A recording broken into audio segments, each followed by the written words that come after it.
নমস্কাৰ আপোনালোক সকলোকে মোৰ ইউটিউব চেনেল ডিপি ইনফো গাইডৰ এই গুৰুত্বপূৰ্ণ ভিডিঅ'টোলৈ স্বাগতম জনাইছোঁ। ছাৰ বাইদেউসকল, এই ভিডিঅ'টোত শিক্ষক সমাজৰ বাবে এটা বহুত ভাল খবৰ, এটা ভাল সুযোগৰ কথা অতি চমুকৈ জনাবলৈ চেষ্টা কৰিম। আশা কৰিছোঁ আপোনালোকে ভিডিঅ'টো শেষলৈকে চাই ইনফৰমেশ্যনখিনি ভালদৰে জানি ল'ব, লগতে ভিডিঅ'টো প্ৰতিগৰাকী শিক্ষক বন্ধু বান্ধৱীৰ লগত শ্বেয়াৰ কৰিব, যাতে সকলোৱে এই ভাল খবৰটো লাভ কৰিব পাৰে আৰু ইয়াৰ প্ৰয়োজনীয় কামখিনি কৰিব পাৰে। তেনেহ'লে আহকচোন ভিডিঅ'টোৰ মূল কথাখিনিলৈ আগবাঢ়োঁ। ছাৰ বাইদেউসকল, এইটো অসমৰ মাননীয় শিক্ষামন্ত্ৰী মহোদয়ে তেখেতৰ ফেচবুকৰ জৰিয়তে প্ৰকাশ কৰা এটা অত্যন্ত গুৰুত্বপূৰ্ণ খবৰ।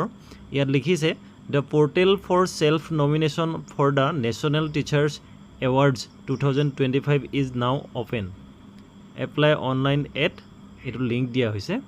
অৰ্থাৎ প্ৰতি বছৰে শিক্ষকসকলক যি ৰাষ্ট্ৰীয় সন্মান প্ৰদান কৰা হয়, নেশ্যনেল টিচাৰ্ছ এৱাৰ্ড প্ৰদান কৰা হয়, তাৰ বাবে অনলাইন আবেদনৰ যি পৰ্টেল সেইটো ইতিমধ্যে মুকলি কৰি দিয়া হৈছে আৰু ইয়াৰ বাবে 15 জুলাই 2025 তাৰিখটো অন্তিম দিন হিচাপে ইয়াত উল্লেখ কৰি দিয়া হৈছে, লাষ্ট ডেট হিচাপে ইয়াত উল্লেখ কৰি দিয়া হৈছে।